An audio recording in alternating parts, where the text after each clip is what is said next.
ராஜாதித்தன். அத்தியாயம் 14. கல்வெட்டு தகவல்.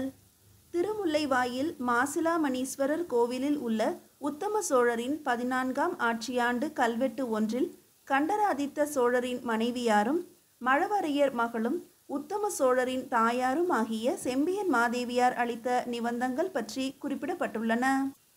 வானகப்பாடி நாட்டு எல்லையில் போர் நடந்திருப்பதை கண்ட மாத்திரத்திலேயே புரிந்து கொண்டார் பராந்தக சோழர். வானகப்பாடியின் கோட்டை வாயில் மூடப்பட்டிருந்ததையும் கவனித்தார். நிலைமை என்னவென்று விசாரித்து வர மழபாடியாரை அனுப்பி வைத்தார். நாம் வருவதற்கு முன்பேயே இங்கே ராஷ்டிரகூட படைப்பிரிவு குவித்து வைக்கப்பட்டிருந்ததாம் அரசே. திடீரென நம் மீது தாக்குதல் நடத்துவதாக திட்டம் இருந்ததாம். அவர்களே எதிர்பாராத வண்ணம் கங்க நாட்டு மன்னர் படையெடுத்து வந்து ராஷ்டிரகூட வீரர்களை விரட்டி அடித்து வானகப்பாடியை தமது கட்டுப்பாட்டிற்குள் வைத்துள்ளாராம் என்றார் விசாரித்து வந்த மழபாடியார். இது முறையான விஷயமாக தோன்றவில்லையே. களத்தில் வானகப்பாடி படையை வென்றது நாம். இடையில் புகுந்து கைப்பற்றி கொண்டிருப்பது கங்க நாடா? நம்மையும் வென்றுவிட்டல்லவா வானகப்பாடி தேசத்தை சொந்தம் கொண்டாடி இருக்க வேண்டும். 2 நாடுகளுக்கு நடுவேயான போரில் எவர் பக்கமும் கலந்து கொள்ளாமல் வெற்றியை மட்டும் ருசிக்க வேண்டும் என்பது என்ன மாதிரியான நியாயம் என புரியவில்லையே என்றான் இளவரசனான ஆதித்தன். அவசரப்படாதே ராஜா, சுற்றி இருக்கும் சூழ்நிலையை கவனி. கோட்டை வாயில் மூடப்பட்டிருக்கிறதே தவிர அந்த பக்கம் படைகள் இருப்பதற்கான தடயம் ஏதும் இல்லை. உள்ளே இயல்பானதொரு வாழ்க்கை ஓடிக்கொண்டிருக்கிறது. குறுக்கு வழியில் வானகப்பாடியை பிடிக்க நினைத்திருந்தால் இந்நேரம் நம்மை எதிர்க்க படைகளை அணிவகுத்து நிறுத்தி இருப்பார் கங்க மன்னர். ஆனால் அதுபோல எதுவும் இல்லை. அதனால் அமைதியாக இரு. நாம் வந்திருக்கும் தகவலை மட்டும் உள்ளே அனுப்பு. வெள்ளங்குமரனை உள்ளே அனுப்பிவை என்றார் பராந்தகர் அமைதியாக. நான் முறைப்படி அனுமதி பெற்று உள்ளிருப்பதை கவனித்து வருகிறேன் அரசே என கூறி வெள்ளங்குமரன் திரும்பிய வேளையில் மேளதாள முழக்கங்களோடு பறையோசை முழங்கும் சத்தத்தோடு கோட்டை கதவுகள் திறந்தன. மங்கள வாத்தியங்கள் முழங்க, அந்தணர்கள் வேத மந்திரம் முழங்க, முன்வரிசையில் வீரர்களும் நடுவரிசையில் அரச பிரதானிகளுமாய் நடந்து வர, பின்னே தமது யானை மீது கம்பீரமாக வந்து கொண்டிருந்தார் கங்க மன்னர் பிருத்விபதி.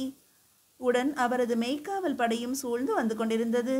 எதிரே நிற்கும் சோழ மன்னரின் அருகில் வந்தவுடன் தமது யானையை விட்டு இறங்கி தமது தளபதியொருவன் சுமந்து வந்திருந்த அத்திப்பூ மாலையை தமது கைகளாலேயே வாங்கி பராந்தகரின் கழுத்தில் தாமே அணிவித்து வணங்கினார். வானகப்பாடி தேசத்திற்கு அதனை வென்ற பின்பு முதல் முறையாக வருகை தரும் சோழத்தின் மாமன்னரை வரவேற்பதில் பெருமை அடைகிறேன் என்றார் கரம் குவித்து வணங்கியபடி.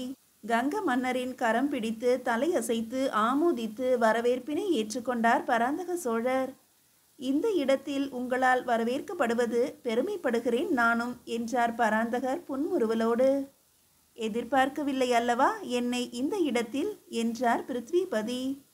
எதிர்பார்க்காதது நடக்கும் எல்லாவற்றையுமே எதிர்கொள்வதில்தான் தனி உற்சாகம் எனக்கு. என்றாலும் களத்தில் சந்திப்பேன் என நினைத்தேன் உங்களை என்றார் பராந்தகர். போரும் களமும் உங்களுக்கானது என்ற பின் என்னை எதிர்பார்த்திருக்க வேண்டிய அவசியமே இல்லையே என்று கேட்டார் பிருத்விபதி. கிடைத்த தகவல்கள் அப்படி. ஆனாலும் முறை தவற மாட்டார் கங்க மன்னர் என்ற எண்ணமும் இருந்தது ஒருபுறம் என்றார் பராந்தகர்.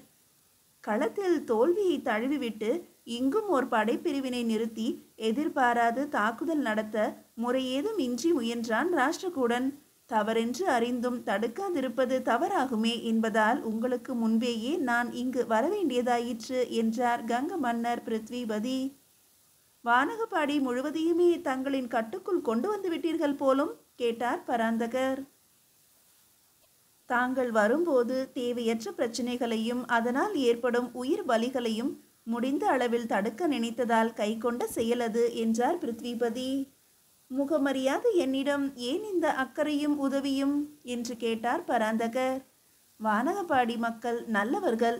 நம் போன்ற அரசர்களின் போர்கள் எனும் ஆளுமையால் அவர்களுக்கு ஏதும் சேதம் விளைவிக்க வேண்டாம் என்று கேட்டுக்கொள்வதற்கான விண்ணப்பமாகவும் இது இருக்கலாம் அல்லவா கேட்டார் பிருத்விபதி. நான் வரும் முன்பேதான் இந்த தேசம் உங்களுடையதாகிவிட்டதே, பிறகு எதற்கு விண்ணப்பமும் வேண்டுதலும்? கேள்வியை கூர்மையாக்கினார் பராந்தக சோழர். மன்னன் தான் ஒரு தேசத்தின் அடையாளம். வானகப்பாடி வேந்தனை களத்தில் வீழ்த்திவிட்டு வந்திருப்பது சோழம் என்ற பின் தேசம் எவருடையது என்பதை நான் கூறத்தான் வேண்டுமா சோழ மன்னரே? இதனை அடைய வேண்டும் என்ற எண்ணம் இருப்பின் களத்தில் நின்றிருப்பேன் உங்கள் முன் கையில் வாளோடு. நேர்மையான வீரம் சோழத்திற்கு மட்டுமே சொந்தமானது அல்ல மன்னரே என்றார் பிருத்விபதி புன்னகையோடு. கேட்காமலேயே நீங்கள் எங்களுக்கு உதவி இருக்கிறீர்கள். இதை நான் நினைவில் கொள்வேன். உள்ளே செல்லலாமா கேட்டார் பராந்தகர். தாங்கள் வென்ற நாடு இது தங்களுடையது என்பதால் அனுமதி தேவையில்லை. உத்தரவு ஒன்றே போதுமானது. வாருங்கள் போகலாம் என்ற பிருத்விபதி திரும்பி அலங்காரம் செய்யப்பட்டு அழைத்து வரப்பட்டிருந்த பெரிய யானை ஒன்றினை நோக்கி கை காட்ட அதன் அருகே சென்று அதன் மீது ஏறி அமர்ந்தார் பராந்தக சோழர். வரவேற்பு வழங்க வந்த கூட்டமானது மீண்டும் கோட்டை வாயிலின் வழியே உள்ளே நுழைந்தது. சோழத்தின் மாமன்னர் பராந்தக சோழர் வாழ்க வாழ்க என்ற குரல்களோடு பரிதி நகரத்தின் வீதிகள் வழியாக ஊர்வலம் தொடங்கி அரண்மனை பக்கம் திரும்பியது. சோழர் தம் படையானது ஓய்வெடுக்க கோட்டையின் இடதுபுறம் இருந்த பெரியதோர் திடலில் குவிக்கப்பட பராந்தகரோடு ஆதித்தனும் மழபாடியாரும் வெள்ளங்குமரனும் தத்தம் மெய்க்காவல் வீரர்களோடு அரண்மனைக்குள் நுழைந்தனர். ஓய்வெடுத்துக் கொள்ளுங்கள் பராந்தகரே. நாளை காலை இந்நாட்டின் அரசவையில் முடிசூட்டும் விழாவில் சந்திப்போம் என்றார் பிருத்விபதி. நாளை வேண்டாம், இன்னும் 2 நாட்கள் இங்குதான் இருக்கப் போகிறேன். எப்போது முடிசூடுவது என்பதனை பிறகு பேசி தீர்மானிக்கலாம். ஆனால் நாளை அவசியம் தங்களை சந்திக்க வேண்டும் அரசவையில் என்ற பராந்தகர் வணக்கம் கூறி விடைபெற அங்கிருந்து சற்று தொலைவில் இருந்த தமது மாளிகைக்குள் நுழைந்தார் பிருத்விபதி. என்ன தந்தையே இங்கு நடக்கிறது? தானாகவே வந்து தயவு காட்டும் கங்க மன்னரை முழுமையாக நாம் நம்பலாமா என்பது கூட புரியவில்லையே என்றான் இளவரசன் ஆதித்தன். அவர் நம்மை நம்புகிறாரா என்பதுதான் முக்கியம் ராஜா. இப்போது அது இருக்கட்டும், சின்ன பழுவேட்டரையர் எங்கே கேட்டார் பராந்தகர். நம் படைகளோடு தங்கியுள்ளார். நாளை விடிந்தவுடன் அவரை தனிப்பட்ட படைப்பிரிவோடு புறப்பட சொல்லுங்கள். உடன் மழபாடியாரும் செல்லட்டும் என்றார் பராந்தகர். எங்கே அரசே? நம்மை விட்டு சோழ தேசம் திரும்ப மாட்டார் அவர் தனியே என்றான் வெள்ளங்குமரன். வைதும்ப நாட்டிற்கு செல்ல சொல்கிறேன். அங்கு நிர்வாகத்தினை ஏற்றாக வேண்டும் அல்லவா? அதற்காகத்தான் செல்ல சொல்கிறேன். வைதும்ப நாட்டின் நிர்வாகத்தினை சின்ன பழுவேட்டரையர் கையில் எடுக்கட்டும் சில காலம். அதன் பிறகு என்ன செய்யலாம் என்பதை பற்றி யோசிப்போம். தளபதி மழபாடியார் அவருடன் சென்று எல்லாம் சீரான பிறகு சோழம் திரும்பட்டும். இது என் உத்தரவு என்பதை கூறிவிடுங்கள் என்றார் பராந்தகர். அப்படியே அரசே, நாளை காலையிலேயே புறப்பட்டு விடுகிறோம் நானும் பழுவேட்டரையரும் என்றார் அதுவரை உடனிருந்த மழபாடியார்.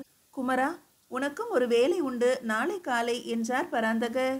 கூடவே அவனை அருகில் வர சைகை செய்தார். வெள்ளங்குமரனும் அவரது அருகில் சென்றான். அவனது காதில் ஏதோ கூற அவனது விழிகள் வியப்பால் விரிந்தன. சற்று விலகி அரசரை பார்த்தவன் அப்படியே செய்கிறேன் அரசே என்றான். வைதும்ப நாட்டிற்கு நாம் செல்ல போவதில்லையா தந்தையே கேட்டான் ஆதித்தன். இப்போதைக்கு வேண்டாம், பெரிதொரு நாள் விஜயம் செய்வோம் ராஜா என்றார் பராந்தகர். முடிசூட்டு விழாவினை கூட பிறகு பார்த்து கொள்ளலாம் என கங்க மன்னரிடம் கூறி அனுப்பியுள்ளீர்களே கேட்டான் ஆதித்தன். காரணம் நாளை தெரிந்து கொள்வாய் என்றார் பராந்தகர். மறுநாள் பொழுது வானகப்பாடி மக்களுக்கு ஒரு புதியதோர் தொடக்கமாக அமைந்தது. சோழரின் புலிக்கொடி வானகர் கோட்டையில் ஏற்றப்பட்டு சோழ நாட்டின் ஒரு பகுதியாக பிரகடனமும் செய்யப்பட்டது. முக்கிய அதிகாரிகளோடு அரசவையும் கூட்டப்பட்டு வானகப்பாடியின் நிர்வாக நிலைமையும் ஆராயப்பட்டது பராந்தக சோழரால். கங்க நாட்டு மன்னர் பிருத்விபதியோடு அதன் இளவரசர்களான ராஜமல்லனும் பூதுகனும் கூட வந்திருந்தனர். பராந்தகரின் கம்பீரத்தினை கண்ட பூதுகன் தன்னை மறந்து பிரமித்து நின்றான். மாபெரும் வீரர் என பிறர் புகழ்வது உண்மைதான் போலும் என அவர் தோற்றத்திலேயே புரிந்து கொண்டான். ஏனோ இளவரசனான ஆதித்தனோடு அவனால் ஒட்டவே இயலவில்லை. பார்க்கும் போதெல்லாம் வெறுப்பே உள்ளூர ஏற்பட்டது. ராஜமல்லனுக்கோ சோழர்களையே பிடிக்கவில்லை என்பது அவனது செயல்களை வெளிக்காட்டின. இவர்கள் வருவதற்கு முன்பேயேதான் நீங்கள் வானகப்பாடியை கைப்பற்றி கொண்டீர்களே, பிறகு எதற்கு மாமா இந்த தாராளம்? நம்மிடத்தில் இவர்களால் என்ன செய்துவிட முடியும்? எதிர்த்து நின்றிருக்கலாமே என்று கேட்டான் ராஜமல்லன் கோபமாக. புரியாமல் பேசுகிறாய் மல்லா. சோழர்களை பற்றி புரிந்து கொள்ளாமல் பேசுகிறாய். தேவையற்ற பகையினை உருவாக்கி கொள்வது பெரும் ஆபத்தை விளைவிக்கும் என்பதனை மறந்துவிட்டு பேசுகிறாய். சற்று எச்சரிக்கையாகவே நீ இருக்க வேண்டும் என்று கண்டித்தார் பிருத்விபதி. அதே நேரம் தலைநகரை சுற்றி பார்க்க வேண்டுமே என பராந்தகர் கூற அதற்கான ஏற்பாடுகளும் செய்யப்பட்டன. புறவியில் அமர்ந்து வீரர்கள் புடை சூழ தலைநகரான பரிவி நகரை சுற்றி பார்த்தார் பராந்தகர். அங்கே அமைந்திருந்த கோவில்களுக்கெல்லாம் நிபந்தங்கள் வழங்கினார். ஆங்காங்கே குழுமி இருந்த மக்கள் கூட்டத்தையும் அவர்களது வாழ்க கோஷத்தையும் மனதில் இருத்தி கொண்டார். பிறகு அரண்மனைக்கு திரும்பினார். நாளை முடிசூட்டு விழாவை வைத்துக் கொள்ளலாம் கங்க மன்னரே என்று பராந்தகரை நோக்கினார் பிருத்விபதி. ஒரு வழியாக விரைவிலேயே முடிவெடுத்து விட்டீர்கள். நல்லது, அதற்கான எல்லா ஏற்பாடுகளையும் நான் செய்து விடுகிறேன் என்று கூறி விடை பெற்று கொண்டார் பிருத்விபதி. நாட்டைத்தான் இலவசமாக கொடுத்து விட்டோமே, இனி முடிசூட்டு விழாவினை கூட நாம் தான் இருந்து செய்தாக வேண்டுமா மாமா? கோபப்பட்டான் ராஜமல்லன். சற்று அமைதியாக இருமல்லா. கடமை என்றான பிறகு அதனை முழுமையாக முடிப்பதுதான் நல்லது. இப்போதைக்கு சோழர்களின் ஆதரவு நமக்கு தேவை.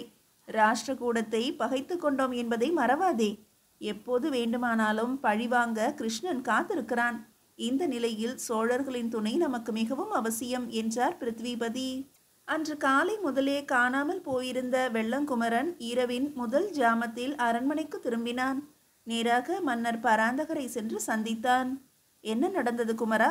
நான் யூகித்தது சரிதானே என்று கேட்டார் பராந்தகர். ஆம் அரசே, நானே இதனை எதிர்பார்க்கவில்லை. மக்கள் ஆதரவு அமோகமாகவே உள்ளது. தனியாக வந்திருந்தாலே வென்றிருக்கலாம் என்றான் வெள்ளங்குமரன். நல்லது, நீ போய் ஓய்விடு. இது பற்றி யாரிடமும் விவாதிக்க வேண்டாம்.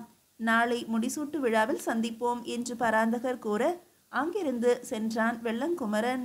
என்ன நடக்கிறது என்பது புரியாமல் குழப்பங்களோடே இருந்தான் இளவரசன் ஆதித்தன். எந்த நாட்டினை போரிட்டு வென்றாலும் அதில் பெரும் உற்சாகம் காட்டும் தந்தை இம்முறை வானகபாடி தேசத்தை வென்றதை ஒரு பொருட்டாகவே எடுத்துக்கொள்ளவில்லை என்பது ஆச்சரியத்தை அளித்தது ஆதித்தனுக்கு. வைதும்ப நாட்டிற்கு கூட தானே செல்லாமல் பழுவேட்டரையரிடம் நிர்வாகத்தை சில காலம் ஒப்படைத்திருப்பது இன்னும் அவனை குழப்பியது. இதற்கு மேல் தாங்க முடியாது என்ற நிலை வர நேராக தன் தந்தையை நோக்கி சென்றான் விடைபெற. தனது ஐயங்களையும் அவர் முன் வைத்தான். இந்த போரின் நோக்கம் வானகபாடியோ வைதும்பர் நாடோ அல்ல மகனே. சோழ நாட்டின் எல்லை விரிவாக்கத்தில் நாம் ஈடுபட்டிருக்கிறோம் என்பதால் இந்த வெற்றி கொண்டாடப்படக்கூடிய விஷயம்தான். ஆனால் அதைவிட முக்கியமான விஷயம் ஒன்றினை கவனிக்க நீ தவறுகிறாய். சென்ற முறை கோவிந்தனுக்காக ராஷ்டிரகூடத்து படைகளோடு மோதினோம். விதிவசத்தால் வெற்றியை இழந்தோம். கூடவே குந்தள ராஜ்யத்தையும் இழந்தோம் என்று பராந்தகர் கூறி முடிக்கும் முன்பு, அது நம் தவறல்ல தந்தையே, மைத்துனரான கோவிந்தரின் தவறு. படை உதவி வேண்டுமென்று கேட்டார், தந்தோம். அவரது நண்பரான கீழே சாளுக்கிய மன்னரின் அரியணையை காப்பாற்றத்தான் கேட்கிறார் என்பது நமக்கு சொல்லப்படவே இல்லை. மாதண்ட நாயகனாக அவரே சென்றார். சரியான திட்டமிடல் இல்லை. அதனாலேயே தோல்வி கண்டார் ராஷ்டிரகூடத்திடம் என்றான் ஆதித்தன் வேகமாக. எப்படியாயினும் படைப்பிரிவு நம்முடையதுதானே மகனே. தோல்வியடைந்தோம் என்பதை ஏற்க தயக்கமே கூடாது எப்போதும். ஏனெனில் ஒரு தோல்விதான் பல வெற்றிகளை தீர்மானிக்கின்றன. அதற்கும் இப்போது நடப்பதற்கும் என்ன சம்பந்தம் தந்தையே? சம்பந்தம் உண்டு ராஜா. அன்று தோற்றோம். இன்று அதே ராஷ்டிரகூட படைகளை வானக படைகளோடு சேர்த்து விரட்டி அடித்துவிட்டு வந்திருக்கிறோம். நம்மை ஏளனமாக நினைத்த ராஷ்டிரகூடத்திற்கு ஒரு எச்சரிக்கை மணியை அடித்துவிட்டு வந்திருக்கிறோம். அவர்களுக்கு நாமும் நிகரானவர்கள் என்பதை காட்டிவிட்டு வந்திருக்கிறோம். அதற்காகத்தான் இப்போரை நிகழ்த்தியதே. வானகபாடியோ வைதும்பமோ நமக்கு வாரி கொடுத்து விட போவதில்லை எதையும். நமது சோழத்து எல்லையும் இதனால் பெரிதாக எதுவும் மாறிவிடப் போவதும் இல்லை.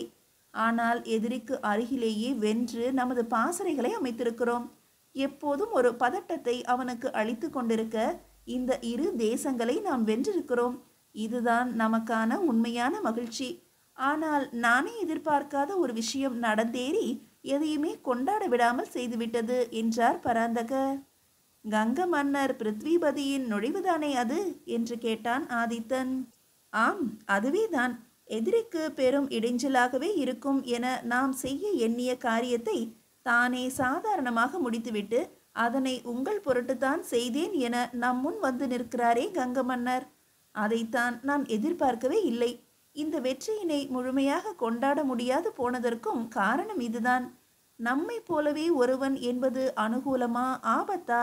எப்படி இதனை உனக்கு சாதகமாக்கி கொள்ள போகிறாய் பராந்தகா என்ற கேள்விதான் இன்று வரை எனக்குள் குடைந்து கொண்டிருக்கிறது என்றார் பராந்தக சோழர். எதிரிக்கு எதிரி என்ற பின் அவனை நண்பனாக பாவிப்பதுதானே ராஜதந்திரம் தந்தையே. மிக அருமையாக சொன்னாய் மகனே. எதை நாடி நாம் வந்தோமோ அதையே நமக்கு அளித்து வரவேற்றார் கங்க மன்னர். பதிலுக்கு செய்ய வேண்டியது நம் முறை. நாமும் அவருக்கு சளைத்தவர் அல்ல என்பதை நாளை நிரூபிப்போம். ஒரு பெரிய குழப்பத்திற்கான விடை கிடைத்திருக்கிறது ராஜா. இனி நிம்மதியாக உறங்கலாம் என்ற பராந்தகர் ஆதித்தனை மெல்ல அணைத்து விடை கொடுத்தார். அவர் நாளை என்ன செய்யவிருக்கிறார் என்பதனை தனக்குள்ளேயே யோகித்து விட்டான் ஆதித்தனும். அவனது முகமும் மலர்ந்திருந்தது. அது எத்தகையதோர் அதிர்ச்சியை கங்க மன்னருக்கு அளிக்கப் போகிறது என்பதை நினைத்தவாறே புன்சிரிப்போடு தனது அறை நோக்கி நடந்தான் ஆதித்தன். மீதியை அடுத்த அத்தியாயத்தில் காணலாம்.